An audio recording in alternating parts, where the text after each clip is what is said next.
स्वागत है आप लोग का स्मार्ट क्लासेस में। हम लोग देखने वाले हैं क्लास 8 का भूगोल। हम लोग देख रहे थे संसाधन, ठीक है। पार्ट 1 में मैंने आप लोग को बता दिया था। अब हम आज देखेंगे उत्पत्ति के आधार पर संसाधन का वितरण, ठीक है। तो देखिए यहाँ से जितना भी चीज है ये आपके लिए इम्पोर्टेंट है, चाहे कोई भी क्लास में आप पढ़ रहे हो, ठीक है। ये ध्यान रखिएगा। देखिए जैव संसाधन सबसे पहले कौन सा है? जैव संसाधन। जैव यानी जीवित संसाधन, यानी दुनिया में जितने भी सजीव हैं सबको किस में रखा गया? जैव संसाधन में। समझ रहे हैं आप लोग? दुनिया में जितने भी सजीव हैं या जो सजीव जिसे आप सजीव कहते हैं उसे किस में रखा गया? जैव संसाधन में, ठीक है। देखिए जैव संसाधन के अंतर्गत सभी सजीव शामिल है, जैसे पेड़ पौधे, वन्य जीव जंतु इत्यादि। अब बात करते हैं अजैव संसाधन, इसी का दूसरा रूप है, ठीक है। जैव और अजैव एग्जाम में आप लोग को बहुत बार पूछा गया, ठीक है। तो जैव क्या है? सजीव। अजैव क्या हो जाएगा आपका? निर्जीव, ठीक है। यानी सभी निर्जीव वस्तुएं क्या कहलाती हैं? अजैव संसाधन। समझने में कोई दिक्कत? जैसे खनिज, चट्टान, मिट्टी, भूमि, खेत, तालाब, नदी, झील, ये सब किसमें आते हैं? अजैव संसाधन में, ठीक है। चलिए अब उपलब्धता के आधार पर, अब किसके आधार पर देखेंगे हम लोग? उपलब्धता के आधार पर। और ये जो है ना उपलब्धता, ये आपके मतलब सो मैंने क्या बोला, ये चैप्टर ही ऐसा है कि ऑल क्लास में आपको काम देगा, ठीक है। तो सबसे पहला इसका क्या होता है? नवीकरणीय संसाधन। कौन सा संसाधन? नवीकरणीय संसाधन। तो वैसे प्राकृतिक संसाधनों को कहा जाता है जिनकी पुनः पूर्ति प्राकृतिक रूप से होती रहती है।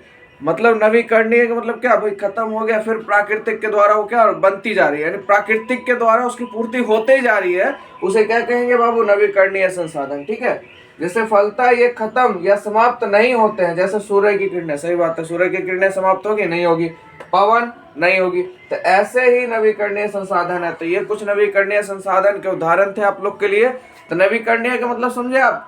मतलब जिसकी जो खत्म भी हो जाए उसकी पूर्ति होते रहे, उसे क्या कहेंगे? नवीकरणीय संसाधन। उसके बाद है दूसरा और नवीकरणीय संसाधन। क्या है? और नवीकरणीय संसाधन वैसे संसाधन है जिनके भंडार सीमित है। इनके भंडार क्या? सीमित है। और एक बार उपयोग में आने के बाद पुनः पूर्ति में हजारों लाखों वर्ष लग जाते हैं। मतलब इनका जो भंडार है सीमित है, पर इसको अगर पुनः बनाया जाए तो कम से कम हजार लाखों वर्ष लग जाते हैं पूर्ति करने में, ठीक है। समझ रहे हैं आप लोग? सभी प्रकार की खनिजों जैसे लोहा, कोयला, पेट्रोलियम, अभ्रक इत्यादि, ये सब क्या है? और नवीकरणीय संसाधन है। अगर ये खत्म हो गया फिर इसको बनने में हजारों लाखों वर्ष लग जाएंगे। तो यहाँ तक आप लोग समझ गए नवीकरणीय और नवीकरणीय संसाधन। अब आते हैं वितरण के आधार पर संसाधन के बारे में जानते हैं, ठीक है। तो सबसे पहला वितरण की दृष्टि से प्राकृतिक में पाए जाने वाले संसाधन सर्वत्र उपलब्ध एवं स्थानिक प्रकार के होते हैं, ठीक है। कितने प्रकार के आपको मैंने बताया? सर्वत्र उपलब्ध और एक स्थानिक। अब दोनों को हम लोग बड़े ध्यान समझेंगे। देखिए प्राकृतिक द्वारा कुछ ऐसे संसाधन प्रदान किए गए हैं जो सभी जगह पाए जाते हैं।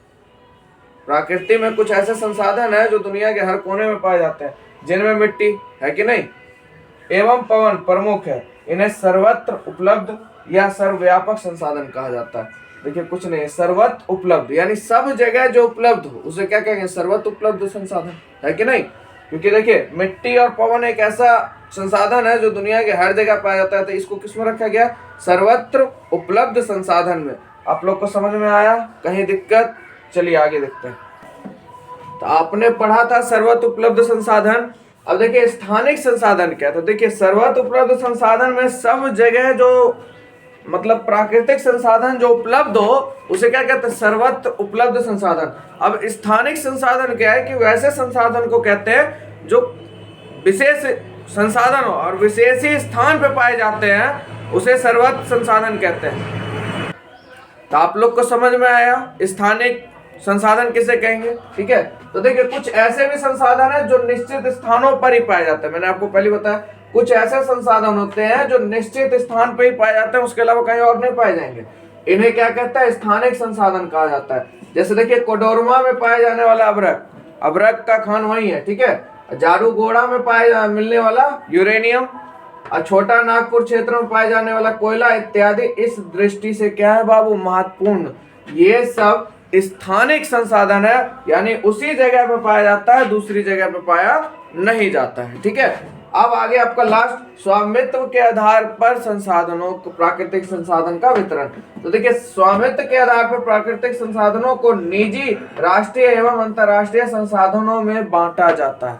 कितने भागों में? 3 भागों में। मैंने बोला था ना ये लास्ट बेटा है, तो इसके क्या को 3 को, निजी, राष्ट्रीय और अंतरराष्ट्रीय। ठीक है, अब देखिए निजी किसे कहते हैं उसको समझ। निजी मतलब क्या हुआ? निजी यानी आपका सेल्फ, है ना, ये तो प्राइवेट हो गया। निजी मतलब वो नहीं हुआ। ठीक है, जब कोई प्राकृतिक संसाधन जैसे भूमि, तालाब आदि किसी व्यक्ति के स्वामित्व में होता है तो उसे निजी संपत्ति कहा जाता है। जैसे आपने देखा होगा गांव घर में, या आप लोग ने जमीन किनी होगी, तो जमीन आपकी क्या है? निजी है ना। अब समझे निजी का मतलब? मान लीजिए आपने कोई गाड़ी खरीदी, वो आपकी क्या है? निजी है, वो आपकी निजी संपत्ति है। एक संपत्ति और होता है गांव घर में, बोला जाता है चल और अचल। चल संपत्ति और अचल संपत्ति। चल मतलब आपकी अपनी खुद की बनाई हुई, अचल मतलब आपने जो बेईमानी से लिया वो अचल संपत्ति हो गई। तो उसी तरह निजी संपत्ति यानी कोई भूमि, तालाब, कोई भी संसाधन को जब वो निजी कर लेता है, यानी उसका स्वामित्व होता है, यानी उसका अधिकार होता है उस पर, तो उसे क्या कहते हैं? निजी संपत्ति या निजी संसाधन कहा जाता है। समझ में आया आप लोग को? अब आगे कहते हैं किसी राष्ट्र के अंदर पाए जाने वाले सभी प्रकार के संसाधन क्या कहलाते हैं? राष्ट्रीय संसाधन।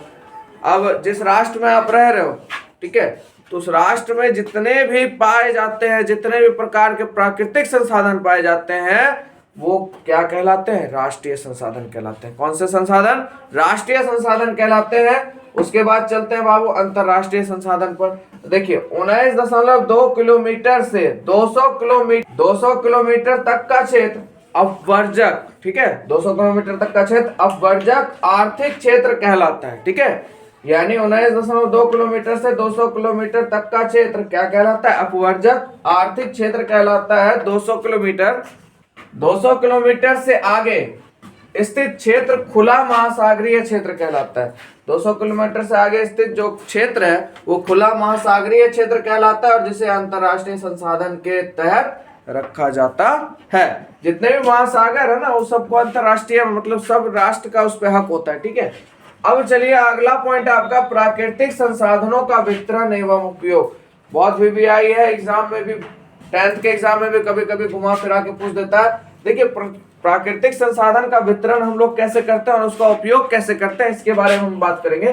तो देखिए भूमि, मिट्टी, जल, जीव जंतु, वन, खनिज पदार्थ, सूर्य का प्रकाश, नदी, सागर, पवन इत्यादि सभी कौन सा है? प्राकृतिक संसाधन है। ये बात आपको पता है। और सभी का संसाधनों का वितरण इसी पृथ्वी पर है, और इसका वितरण भी हम कहाँ कर रहे हैं? इसी पृथ्वी पर कर रहे हैं। ठीक है, परंतु यह वितरण काफी असमान है, जिसका प्रमुख कारण है स्थल रूप में भिन्नता का पाए जाना। ठीक है, और ये देखिए जो वितरण हम लोग कर रहे हैं, ठीक है, ये बहुत असमान है। ये नहीं कि सब जगह समान रूप से वितरण हो रहा है, कहीं उसका कम उपयोग हो रहा है, कहीं उसका ज्यादा उपयोग हो रहा है, तो ये असमान रूप से वितरण हो रहा है। ठीक है, और इसका प्रमुख कारण क्या है? स्थल रूप। अब कहाँ का स्थल रूप कैसा है? कुछ मरुस्थलीय होगा, कुछ पठारीय होगा, कुछ पहाड़िया होगा। ठीक है, तो उसको देख के किया जाता है। जैसे देखिए कहीं पहाड़, कहीं पठार, तो कहीं मैदान का विस्तार पाया जाता है। ठीक है, तो स्थल रूप के इस भिन्नता के कारण पहाड़ों एवं पठारों पर वन का वितरण अधिक मिलता है। यानी जहां भाई पहाड़ है, पठार है, वहां वन का वितरण क्या मिल रहा है? ज्यादा मिल रहा है कि नहीं?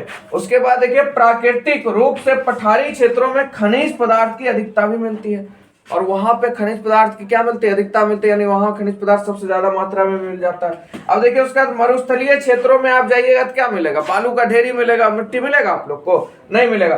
क्या मिलेगा? बालू के ढेरे मिलते हैं। जबकि पर्वतीय एवं पठारी क्षेत्रों में, आप जब पर्वतीय और पठारी क्षेत्रों में जाइएगा तो वहां खाली नदियां और छोटी छोटी सरिताएं, छोटी छोटी मतलब पतली पतली नाली जगते जो होता है, नदी बहता रहता है। ठीक है, सरिताओं के कारण जल की उपलब्धता वहां क्या रहती है? बनी रहती है, क्योंकि पर्वतीय क्षेत्र और पठारी क्षेत्र में कोई पानी पटाने तो जाएगा नहीं, तो वहां जो मिट्टी भसता है बारिश के कारण, तो वहीं पे अपना क्या छोटा छोटा सरिता बना लेता है, छोटा छोटा अपना तालाब जगते हैं, झील जगते हो जाता है, तो उसी पानी से वहां का सब सिस्टम चलते रहता है। ठीक है, तो ये आप लोग समझ गए प्राकृतिक संसाधनों का वितरण एवं उपयोग।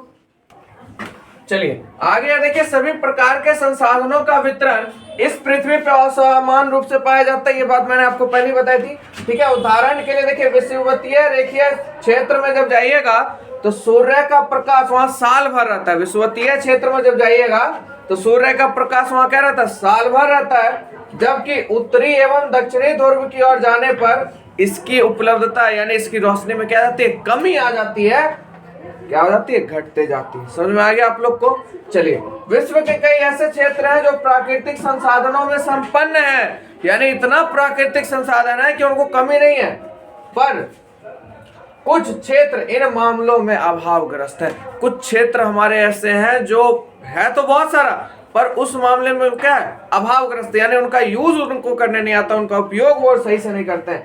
जैसे अफ्रीका महादेश के कई देश प्राकृतिक संसाधनों के मामले में काफी धनी है, परंतु इसके विपरीत उनके पास इन संसाधनों का उपयोग करने की तकनीक की उपलब्धता है ही नहीं।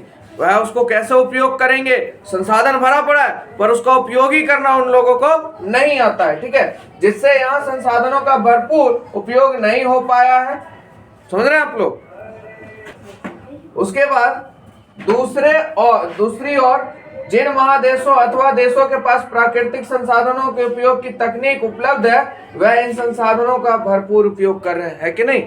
जहां तकनीक है, उपयोग करने का हुनर है जिसके पास, वो क्या कर रहा है, प्राकृतिक संसाधनों का भरपूर उपयोग कर रहा है। और जहां भरपूर है पर वहां तकनीक ही नहीं है, तो उसका उपयोग वहां पे क्या होगा, नहीं होगा, वो अभावग्रस्त हो गया। तो ये यहाँ पे क्या हो गया, आपका खत्म हो गया। अब अगला पॉइंट हम लोग देखेंगे बाबू, प्राकृतिक संसाधन संरक्षण की आवश्यकता।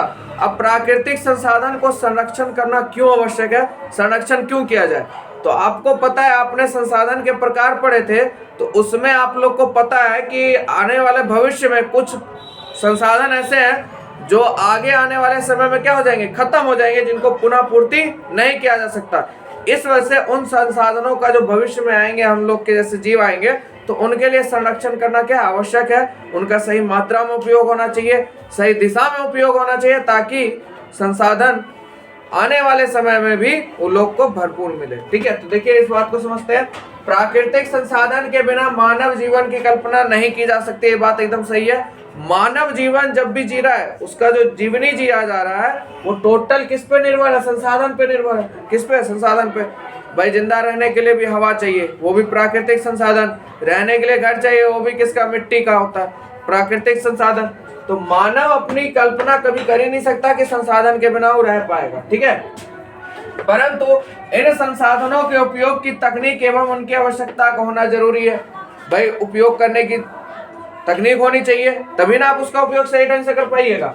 मनुष्य ने अपनी आवश्यकता पूर्ति के लिए प्राकृतिक संसाधनों का अत्यधिक दोहन कर लिया है। मनुष्य ने क्या क्या है, अपनी आवश्यकताओं को पूरा करने के लिए, भाई मुझे ये चाहिए वो चाहिए, जो भी उसकी आवश्यकता है उसको पूरा करने के लिए प्राकृतिक संसाधन का भरपूर दोहन किया, मतलब उसका खूब ज्यादा उपयोग किया है, थोक के भाव में, ठीक है। तो प्राकृतिक संसाधनों का इतना अधिक खनन एवं उपयोग किया है कि इनके भंडार धीरे धीरे समाप्ति की ओर जा रहे हैं। हमारे जो मनुष्य हैं, उन्होंने क्या किया, प्राकृतिक संसाधन का इतना ना खनन कर दिया, इतना ना उपयोग कर दिया है कि वह जितने भी भंडार है प्राकृतिक संसाधन के, वो धीरे धीरे समाप्ति की ओर जा रहे हैं। भविष्य में इनके भंडार खत्म होने की पूरी आशंका है। यानी साइंटिफिक रीजन अगर देखा जाए तो आने वाले समय में ये मतलब कहा गया है कि आने वाले समय में जो भंडार है प्राकृतिक संसाधन का, ये क्या हो जाएगी, खत्म होने की पूरी आशंका है। मानव के लिए इनका होना भविष्य में भी उतना ही जरूरी है जितना आज। समझ रहे बात को आप लोग।